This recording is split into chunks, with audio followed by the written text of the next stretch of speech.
Hey guys, JC with Big Game Real Estate. Today we're going to cover two topics. One, how to look for commercial properties. What are the available platforms for you to do on your own?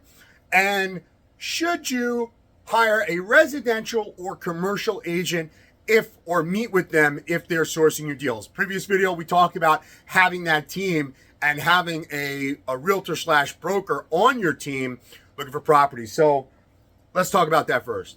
One, no. You should not have a residential agent looking for your commercial properties.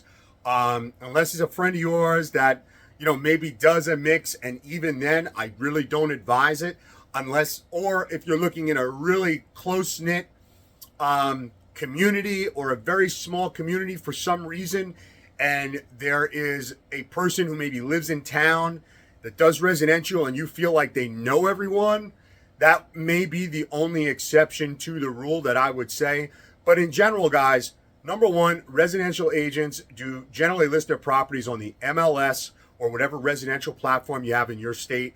Most of them do not have access to the commercial platforms. They don't use the commercial platforms. They're not in tune with the commercial market or the players in your area.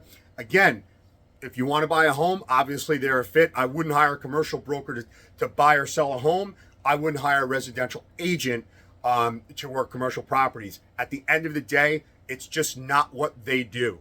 It's like using a residential attorney for commercial transactions, or rather using a divorce attorney for commercial transactions. Just not what they specialize in. You may get a deal or two done where it doesn't affect you, but eventually you're going to need them. And also, too, you have to think about what deals are you missing, because they're not really focused in that sector. So again, unless it's that really one exception to the rule, and the guy or the girl happens to know everyone in town and you think it's a good use, hire a commercial broker. Meet with commercial brokers. These are the guys, again, that are going to have properties before they hit the market. Your goal, if you're not sourcing it yourself, is to get the information and know about it before it hits the market, okay? Second thing, platforms. Okay, how can you search without a broker for properties? Well, when we're looking for commercial properties, there's a few options. One, which we hear a lot about, is called Resi. Resi is both a free and paid website. You can sign on for free. You can search for free. You can narrow it down by area, by state, by property type. They have a lot of really cool map functions you can use, which you can either widen or make your search more specific. So that's one that's available to end users, and it's free. You just got to have a name and an email address, and you're able to start. That's Crexi, Crexi.com, Crexi.com. They specialize mostly in properties for sale. They also have auctions, but they have been getting into the leasing game as well, if you were looking for something like that. All right. Second thing, most widely used is LoopNet. Okay. LoopNet has all commercial properties, as does Crexi, land, industrial, office, retail, multifamily. They have everything. The only thing that I would caution you about, more so LoopNet than Crexi, but both websites, is oftentimes, I shouldn't say often, there are a lot of listings on there that are expired or that have been sold, and the broker just did not update the listing. The broker wants to keep the listing up there so he or she continues to get phone calls. So again, started out, I wouldn't have a conversation with an investor about a property until you spoke to the broker. And yes, guys, most, if not all, of the properties on Crexi and LoopNet are going to have brokers.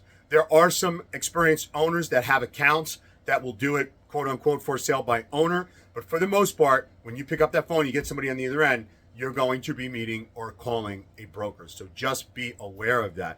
And that's okay. Again, it's you're not paying them anything. It's better to source deals yourself. If you can see how long the property has been on the market, and it's been on the market for an extended period of time, 300, 400, 500 days, I would not call that broker. Okay. I would go to my tax record program. I'd look up the owner, and I would call the owner directly. I'd see if they give me the information. If they say they have a broker, that's fine. Call the broker, keep within the rules. But the broker may just have never taken it down because they didn't sell it, and they're just looking to get phone calls. So, if the property has a $100,000 or $200,000 commission, you may be able to get that back into your pocket by reaching out directly. Okay, again, if the owner says they have a broker, no problem. You'll reach out to the broker. CoStar is the big one that folks in the real estate business use. You'll see a lot of companies like Resi, and CoStar and LoopNet are connected, by the way. You'll see companies like Resi say, "Hey, we're better," and there's some truth to that in some degree. But CoStar is really the main hub. That is a paid account. You have to. It's a couple of $100 a month. So for me, obviously worth it, right? You're going to be doing deals. You got to know what's going on in your business. The other thing CoStar does is it provides, obviously, if something has a broker, but it also provides the management company and potentially the owner. You can do a search on CoStar. Forget about what's for sale and what's listed. You can actually just do a search for, buildings, 20,000 square feet, and you'll get a map with every single building on there. You can export that, and you can reach out to these owners directly. Again, this is a good way of, building up leads and reaching out to folks and filling your pipeline and getting your name out there to people who obviously don't know you. Again, we'll talk about how to keep track of that, but export that data, make a spreadsheet, and you're off to the races. 10X is an auction website. 10X, just like auction.com. This is a website where properties are listed for auction.